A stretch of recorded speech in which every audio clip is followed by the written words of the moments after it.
En 2021, Anthony Calmont a réalisé son rêve d'enfant, acquérir un château. Depuis, ce docteur en chirurgie esthétique enfile ses bottes pour régulièrement suivre l'avancée des travaux.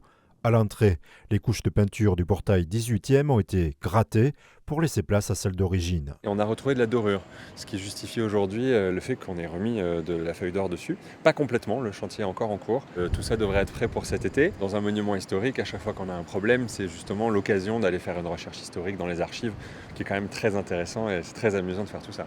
La partie ardue du chantier, la restauration de l'édifice le plus ancien de l'ensemble, a débuté en décembre. Les intérieurs et extérieurs du Châtelet du 16e sont classés. Il y avait beaucoup plus de pierres de parement qui étaient abîmées, donc le budget changement de pierre a clairement flambé. Ils ont fait également un nettoyage de la façade. En ce moment, ils sont en train de changer les corniches tout en haut. Donc là, ça va être jusqu'à priori au mois d'août et on verra à quel moment ils peuvent commencer à faire les intérieurs. Ce châtelet n'a jamais été aménagé ni en électricité ni en eau. Donc c'est tout un projet qu'on a dû imaginer et en essayant évidemment de rester au plus proche de sa construction et de son architecture. Le coût de cette restauration extérieure et intérieure, sans l'ameublement, s'élève à 1,5 million. Dans sa recherche de fonds, le propriétaire a pu bénéficier de 185 000 € de la mission Berne. Toutes mes économies y passent, donc il y a plusieurs concours auxquels on essaie de participer. Mais également la Fondation du patrimoine par des souscriptions qui ont été ouvertes notamment pour le portail. Et c'est hyper agréable de voir que des gens sont aussi motivés que moi. Ce propriétaire reste motivé pour entamer la restauration de la demeure du 17e dès 2025. Eau, électricité, retrait de l'enduit de l'escalier, ce chantier devrait s'étaler sur plusieurs années. On fera la restauration de la cuisine en sous-sol, qui est la cuisine médiévale. Et ensuite, on devrait avoir 3 tranches, façade, fenêtres, et également restauration de la toiture. Je pense qu'on va avoir des travaux jusqu'à 2030, sans compter les aménagements intérieurs. Cheminée, il va falloir en retrouver. Il n'y a plus de plancher, il n'y a plus de boiserie, donc tout ça va être à recréer après dans un deuxième temps. Enfin, ça fait quand même beaucoup de chantier, quoi. C'est l'équivalent de 5 maisons à gérer en une. On n'est que locataire de ce genre d'endroit. Il nous appartient, mais il ne nous appartient pas vraiment. Un peu de stress aussi, mais en même temps, c'est sympa. C'est mon moment de détente et justement où je fais autre chose par rapport à mon travail habituel. Le propriétaire garde l'idée à terme d'ouvrir le château de Dampierre au public durant l'été, voire d'accueillir des opéras. Sans attendre, localement, des élèves sont venus à plusieurs reprises pour un projet artistique. « 5600 », c'est le nombre de patients au service cardiologie de l'hôpital Bel-Air en 2023. C'est quasiment le double par rapport à 2019. 1, 2, 3, on y va. Voilà. Voilà. Depuis début 2021, le service de cardiologie du CHR a fait peau neuve. Il a été démontré dans certaines études que le bien-être du patient à l'hôpital, le fait qu'il soit dans une chambre agréable, plutôt jolie, décorée agréablement, a un effet sur sa guérison. Quand on va arriver dans notre service, on va aussi voir des locaux qui sont plus clairs, propres, des chambres plus spacieuses, qui ont plus d'accès à la lumière, plus de chambres seules également. Avant, il y avait beaucoup de chambres doubles, donc ça, c'était un problème pour l'intimité, mais aussi pour l'hygiène. Désormais, le service d'hospitalisation complète compte 23 lits. Pour les urgences et soins intensifs de cardiologie, on dénombre un total de 8 chambres. Du côté du plateau technique, un lourd investissement a été réalisé.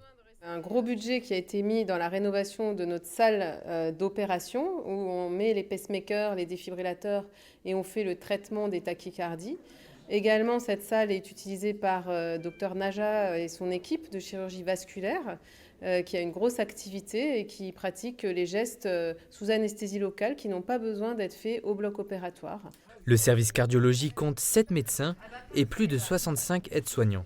La rénovation des lieux a permis de garder et recruter du personnel. Que lorsque vous avez un plateau technique high-tech comme on a ici à Bel-Air avec des locaux totalement rénovés et une chef de service extrêmement dynamique avec un chef de pôle extrêmement dynamique également, bien évidemment ça attire des professionnels.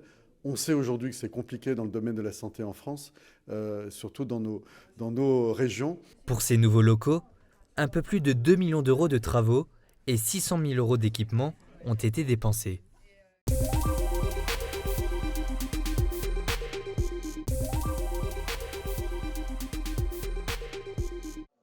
Poser avec le coq gaulois pour soutenir la race, c'est le défi lancé par les ambassadeurs depuis 1 an et demi. À chaque nouveau parrain, le même rituel, une séance photo avec un coq représentatif dans les bras. Il est né donc l'an dernier et il sort du lot parce qu'il a un panache bien particulier. Alors c'est pas un sujet d'exposition parce qu'il a des défauts que seul moi puisse voir, mais il est très beau, à prendre dans les mains, il sera parfait. Le coq gaulois recense aujourd'hui une 30aine de parrains dans l'Aube. Chacun donne 120 € par an et repart de la séance photo en ayant été baptisé. Au nom de famille est rajouté le suffixe X à la mode gauloise. Soulix, Lapoulix et Mélinix, à chacun par la suite d'assurer la promotion de la race. On soutient beaucoup d'actions, mais ce qui était rigolo, c'est qu'en fait, notre communication pouvait être fun et ça amuse tout le monde de parler du coq, tout en ayant un projet quand même scientifique hyper sérieux, c'est de sauvegarder quand même la race du coq gaulois, qui est l'emblème de la France. Donc on s'était dit, accompagner cette action, ça a du sens, parce qu'en plus, aujourd'hui, je pense qu'on a tous besoin de valeurs bien ancrées, et de dire qu'en plus, il y a une ferme pédagogique et un conservatoire dans l'Aube, en France, etc. Donc c'était aussi notre rôle de participer à ça. Lors de la dernière séance photo, 1 000 € ont été remis au conservatoire, le fruit de la première année de l'opération Puissance Dix. Mais au-delà de l'aspect financier, c'est bien la communication qui compte. C'est tous les grands acteurs du département, donc savoir que les ambassadeurs apportent une vitrine en plus pour le coq gaulois, c'est quelque chose de génial. Parce que chaque personne peut prendre une photo avec un coq et inonder donc les réseaux sociaux. C'est une façon de plus aussi de montrer le coq un peu partout, quoi. Tout ce qui est financier automatiquement fait avancer les choses. Mais la communication, pour moi, c'est le point numéro 1. Si on ne communique pas sur l'animal, automatiquement, il retourne dans l'oubli. Donc les ambassadeurs, pour ça, font un boulot extraordinaire. Les ambassadeurs sont aujourd'hui 560, du sportif à l'acteur culturel en passant par le chef d'entreprise.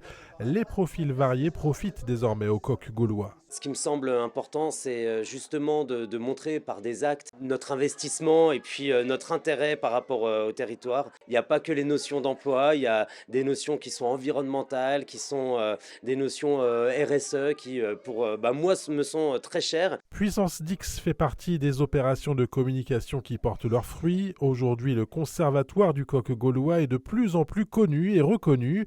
La ferme pédagogique de Paris, notamment, s'intéresse au projet.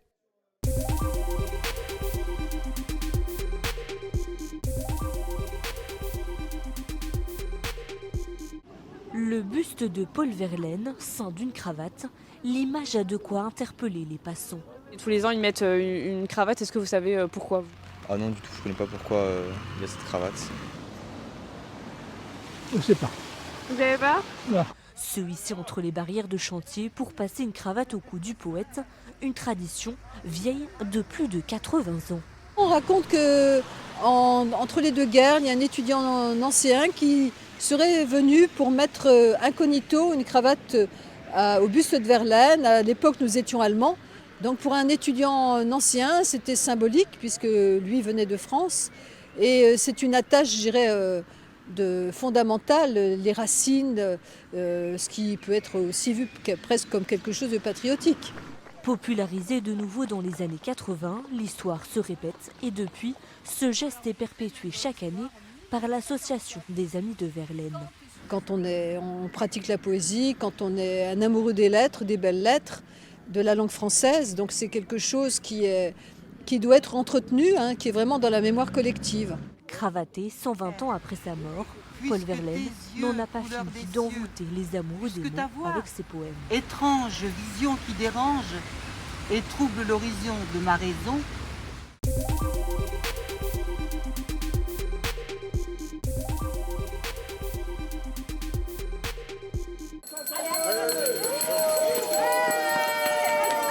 Ce n'était pas une course comme les autres. Dimanche dernier, dans le parc Garnier à Gérardmer, il fallait bien penser à être muni de paniers ou de sacs pour partir à la traditionnelle chasse aux œufs qui s'est transformée pour certains en un véritable défi. Quand je trouvais un œuf d'une couleur, je cherchais je cherchais le deuxième œuf de la même couleur et comme ça j'ai tout trouvé. Tout le monde les voyait les œufs, du coup j'ai dû courir et je me suis un peu sali. J'ai cherché partout. J'ai trouvé tous les trucs. Oui. Et qu'est-ce que tu vas faire avec ces œufs ? Je vais les ramener. Pour avoir quoi ? Peut-être on va avoir une surprise. Ça se passe très bien, mais pour l'instant j'ai les œufs qu'il me faut, mais il me manque encore un verre. J'arrive pas à en trouver, c'est compliqué. Pas d'inquiétude, même sans cet œuf vert, Léna aura bien eu ses chocolats. 350 enfants se sont succédés toute la journée pour fouiller dans les moindres recoins, avant de partir à quelques mètres seulement, découvrir les 16 sujets installés sur la place du Vieux Gérardmer. Tous étaient recouverts de jonquilles, bien évidemment.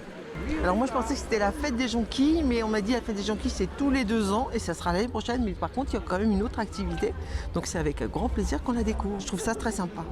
Pas de corso fleuri en effet cette année, mais jonquilles en fête, un événement proposé pour la 2e fois par la Société des Fêtes Giromoises qui avait avec cette organisation plusieurs idées en tête. C'était de maintenir quelque chose tous les ans, c'est aussi de faire la promotion pour l'année prochaine, c'est de remettre aussi en jambe nos constructeurs parce que c'est beaucoup de travail. Ce qui est déjà fait aujourd'hui sera plus à faire demain. On a quand même recruté 3 nouveaux jeunes qui feront 3 chars l'année prochaine quand même. Les jeunes d'un côté, mais les habitués eux aussi répondront présents. Mon mari a des origines de Gérardmer, donc Gérardmer c'est Gérardmer. C'est incontournable dans les Vosges. Et quand on commence à piquer, à faire un sujet, on est mordu. On ne peut plus s'en passer.